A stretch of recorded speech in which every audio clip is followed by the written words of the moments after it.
नमस्कार साथियों। आज का जो प्रश्न है वो है उन परिस्थितियों का वर्णन कीजिए जिनके कारण गांधी इरविन के बीच समझौता हुआ था।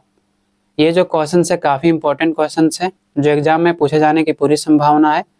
तो चलिए बिना देर की आज के इस वीडियो में बिल्कुल आसान से आसान शब्दों में समझने का प्रयास करते हैं। दोस्तों केवल आप जो है इस वीडियो के अंत तक बने रहते हो तो आपको आसानी से याद हो जाएगी, आपको रटने की कोई आवश्यकता नहीं है। क्वेश्चन है उन परिस्थितियों का वर्णन कीजिए जिनके कारण गांधी इरविन समझौता हुआ, समझौते की मुख्य शर्तों का वर्णन कीजिए। यानी कि आपको इसमें पूछा गया है कि उन परिस्थितियों का वर्णन कीजिए जिनके कारण गांधी जी और इरविन के बीच समझौता हुआ था और समझौते के जो मुख्य शर्त थे इनके बारे में भी आपको बताना है। सबसे पहले आपको परिचय देना है। गांधी इरविन समझौता एक राजनीतिक संधि थी जो महात्मा गांधी और लॉर्ड इरविन के बीच 5 मार्च 1931 को हुआ था। यानी कि जो गांधी इरविन समझौता था एक राजनीतिक संधि थी। गांधी इरविन का मतलब है महात्मा गांधी जी और उस समय जो वायसराय था लॉर्ड इरविन था, तो इन दोनों के बीच जो है एक संधि हुई थी। ये संधि कब हुई थी? तो ये संधि जो है 5 मार्च 1931 को हुआ था। इस समझौता के पीछे इरविन का उद्देश्य था महात्मा गांधी द्वारा चलाए गए सविनय अवज्ञा आंदोलन को रोकना, जबकि महात्मा गांधी जी ने जो है नमक बनाने से लेकर राजनीतिक कैदियों को रिहा करने के लिए तत्कालिक वायसराय लॉर्ड इरविन के समक्ष कुछ शर्तों को रखा था। यानी कि इसमें यह कहा गया है कि महात्मा गांधी जी और इरविन के बीच जो है 5 मार्च 1931 को एक समझौता होता है। इस समझौता के पीछे उद्देश्य क्या था? तो इस समझौता के पीछे उद्देश्य यह था, इरविन चाहता था कि महात्मा गांधी जी के द्वारा जो सविनय अवज्ञा आंदोलन चलाया जा रहा है उनको स्थगित कर दे, उनको जो है बंद कर दे।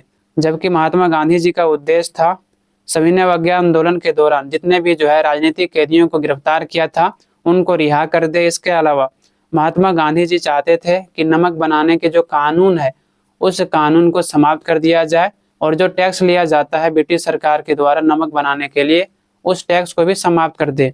तो इस प्रकार से महात्मा गांधी जी ने जो है नमक बनाने से लेकर राजनीतिक कैदियों को रिहा करने के लिए तत्कालिक वायसराय जो समय था लॉर्ड इरविन उनके समक्ष कुछ शर्त को रखा था। नेक्स्ट हेडिंग आपको बनाना है गांधी इरविन समझौता। गांधी इरविन समझौता के पीछे निम्नलिखित कारण था जो इस प्रकार के हैं। यानी कि महात्मा गांधी और इरविन के बीच जो समझौता हुआ था उनके पीछे निम्नलिखित कारण था, निम्नलिखित उद्देश्य था जो हम लोग कुछ बिंदुओं के माध्यम से समझ सकते हैं।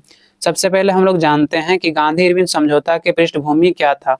यानी कि महात्मा गांधी और इरविन के बीच जो समझौता हुआ था उसका पृष्ठभूमि कैसे तैयार हुआ था।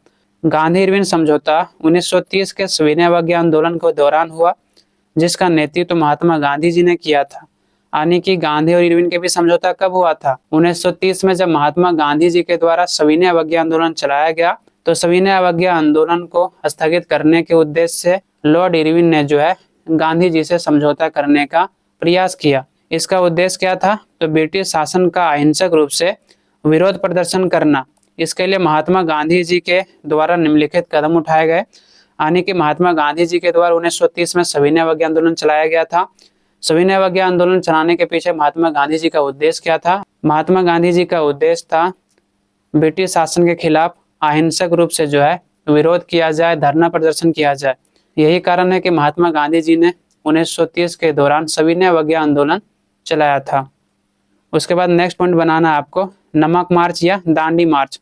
महात्मा गांधी और उनके अनुयायियों ने 240 मील की पैदल यात्रा की और नमक बनाने के लिए ब्रिटिश नमक कानूनों की अवहेलना की। महात्मा गांधी जी जो है साबरमती आश्रम से खुद और जो है उनके अनुयायियों द्वारा 240 मील पैदल चलता है, 240 मील की जो है यात्रा करता है और समुद्र तक जो है पहुंचता है और वहां पर जाकर जो है नमक बनाकर अंग्रेजों के द्वारा जो नमक कानून लागू किया था उनको तोड़ देता है। इस प्रकार से महात्मा गांधी जी के द्वारा जो है एक मुट्ठी नमक बनाकर नमक कानून को तोड़ दिया गया।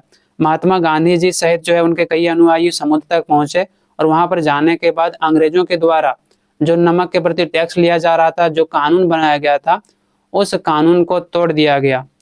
इससे पूरे भारत में ब्रिटिश सत्ता के खिलाफ व्यापक विरोध और बहिष्कार हुआ। जब महात्मा गांधी जी के द्वारा एक मुट्ठी नमक बनाकर नमक कानून को तोड़ दिया गया तो ऐसी स्थिति में भारत देश के जो है विभिन्न क्षेत्रों में सभी लोगों ने जो है नमक बनाया और सभी क्षेत्रों में नमक के कानून को तोड़ दिया गया। दूसरा जो आपको पॉइंट बनाना है वो है ब्रिटिश प्रतिक्रिया। ब्रिटिश सरकार ने गांधी जी सहित हजारों कार्यकर्ताओं को गिरफ्तार कर लिया और विरोध प्रदर्शनों को दबाने के लिए कठोर कदम उठाया। जब महात्मा गांधी जी के द्वारा एक मुट्ठी नमक बनाकर नमक के कानून को तोड़ दिया गया, तो ऐसी स्थिति में ब्रिटिश सरकार ने जो है गांधी जी सहित हजारों कार्यकर्ताओं को जो है गिरफ्तार कर लिया। जितने भी राजनीतिक नेता थे, जितने भी जो है राजनीतिक व्यक्ति थे, सभी को गिरफ्तार कर लिया गया ब्रिटिश सरकार के द्वारा। क्योंकि जो है ब्रिटिश सरकार ने यह कहा, ब्रिटिश सरकार ने जो है जो धरना प्रदर्शन किया जा रहा था भारतीयों द्वारा, जो आंदोलन चलाया जा रहा था, उनको दबाने का प्रयास किया। तीसरा आपको जो पॉइंट बनाना है वो है गांधी इरविन समझौता का उद्देश्य। यानी गांधी इरविन समझौता के पीछे उद्देश्य क्या था। 5 मार्च 1931 को महात्मा गांधी और भारत के जो वायसराय था लॉर्ड इरविन के बीच एक समझौता हुआ। इसका उद्देश्य था सविनय अवज्ञा आंदोलन के दौरान बढ़ते संघर्ष को रोकना। यानी कि गांधी जी के साथ जो इरविन इसलिए समझौता करना चाहता था क्योंकि गांधी जी ने जो है सविनय अवज्ञा आंदोलन चलाना शुरू किया था। यही कारण है कि लॉर्ड इरविन चाहता था कि गांधी जी के द्वारा जो सविनय अवज्ञा आंदोलन चलाया जा रहा है उनको स्थगित कर दिया जाए। नेक्स्ट पॉइंट आपको बनाना है गांधी इरविन समझौता के शर्तें। यानी गांधी इरविन के बीच जब समझौता हुआ तो उनके पीछे क्या शर्तें रखी गई थी। गांधी और इरविन के बीच बातचीत में दोनों पक्षों ने अपनी मांगों और शर्तों को रखी, जिसका उद्देश्य जो है भारतीय जनता की तत्काल शिकायतों को दूर करना था। गांधी और इरविन के बीच जब समझौता हुआ, जब बातचीत हुआ, तो ऐसी स्थिति में गांधी जी ने जो है अपनी ओर से कुछ मांगे रखी, कुछ शर्तें रखी। वहीं जो है ब्रिटिश के जो अधिकारी थे, जो वायसराय था उस समय इरविन ने जो है गांधी जी के समझ कुछ मांगे रखा, कुछ शर्त रखा। इस प्रकार से महात्मा गांधी और इरविन के बीच जब समझौता हुआ, इसका प्रमुख उद्देश्य था जो भारतीय जनता के प्रति तात्कालिक शिकायतें थी उनको दूर किया जा सके। नेक्स्ट हेडिंग बनाना है आपको भारतीय राष्ट्रीय कांग्रेस की प्रस्तावित शर्तें। यानी कि भारतीय राष्ट्रीय कांग्रेस ने जो है कौन सी शर्तें को रखा इरविन के समझ। भारतीय राष्ट्रीय कांग्रेस की ओर से जो गांधी जी थे उन्होंने इरविन के समझ कुछ शर्तें रखी जो निम्नलिखित है। पहला, राजनीतिक कैदियों की रिहाई। गांधी जी ने जो है मांग की सविनय अवज्ञा आंदोलन के दौरान गिरफ्तार किए गए सभी राजनीतिक कैदियों को रिहा किया जाए। यानी कि गांधी जी का जो पहला मांग था, पहला शर्त था इरविन के समझ, वो ये था कि जितने भी राजनीतिक कैदियां हैं जिनको गिरफ्तार कर लिया गया सविनय अवज्ञा के दौरान, उन सभी राजनीतिक कैदियों को छोड़ दिया जाए, उनको रिहा कर दिया जाए। इतना ही नहीं दोस्तों, इस समझौता में जो है महात्मा गांधी जी की सबसे बड़ी भूल मानी जाती है। यह माना जाता है कि महात्मा गांधी जी को जब लॉर्ड इरविन ने कहा कि सभी राजनीतिक कैदियों को हम छोड़ देंगे, तो महात्मा गांधी जी ने जो है यह समझ लिया कि भगत सिंह जी को भी जो है छोड़ दिया जाएगा, उनको भी रिहा कर दिया जाएगा। लेकिन जो इरविन ने केवल राजनीतिक कैदियों को रिहा करने की बात कही, जिस पर देशद्रोह का मुकदमा चलाया जा रहा है उनको रिहा करने की बात नहीं कही। और यही महात्मा गांधी की सबसे बड़ी भूल मानी जाती है। और यह भी कहा जाता है कि महात्मा गांधी जी अगर चाहते तो भगत सिंह जी के जो है फांसी को माफ करवा सकते थे। दूसरा है नमक उत्पादन का अधिकार। दूसरा जो शर्त रखा गया था महात्मा गांधी जी के द्वारा वो था नमक उत्पादन का अधिकार दिया जाए। भारतीयों को तट पर जो है स्वतंत्र रूप से नमक बनाने का अधिकार दिया जाए और नमक का जो कर लिया जा रहा था, जो टैक्स लिया जा रहा था, उनको समाप्त कर दिया जाए। तीसरा है प्रतिबंधित हटाना।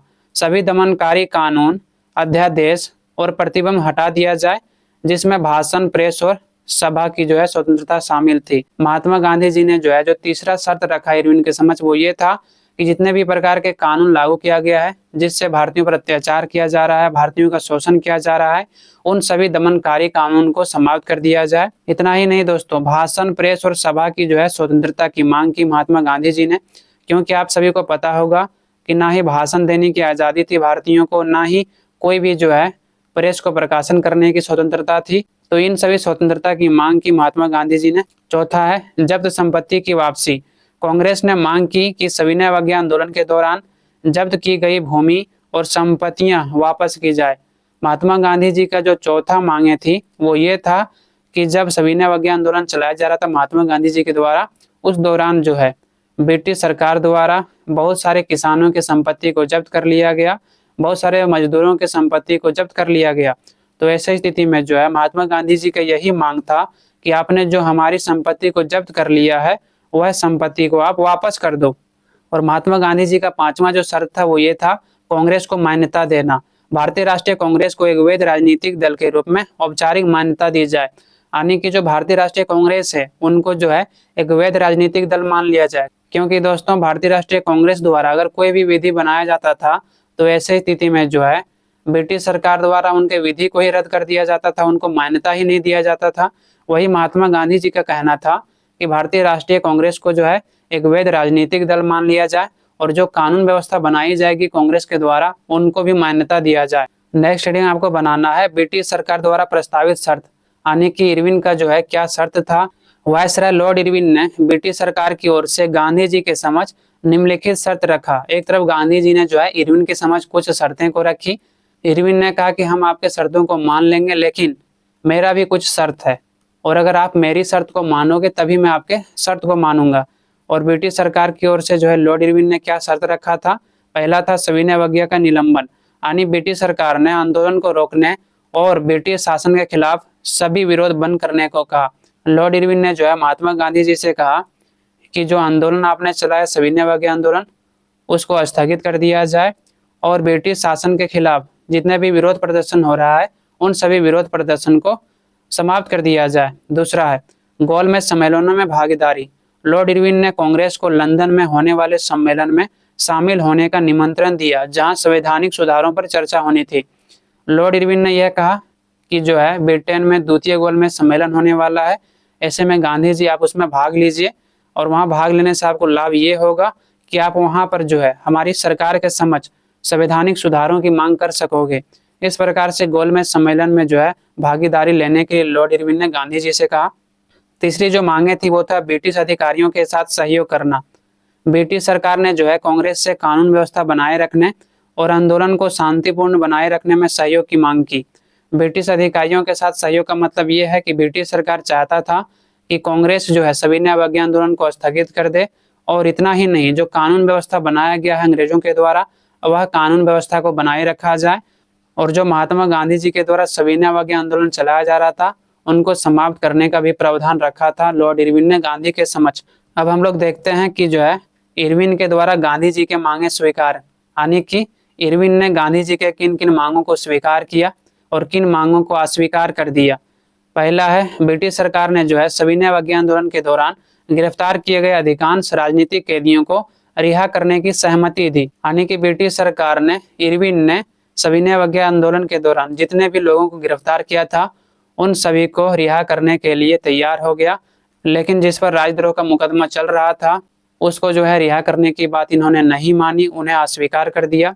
दूसरा, भारतीयों को जो है तट के किनारे घरेलू उपयोग के लिए नमक बनाने और इकट्ठा करने की अनुमति दे दी गई, यानी कि दोस्तों भारतीयों को जो है तट पर नमक बनाने का जो है अधिकार दे दिया गया। अब जो है कोई भी भारतीय जो है नमक बना सकता था, उनका उपयोग कर सकता था।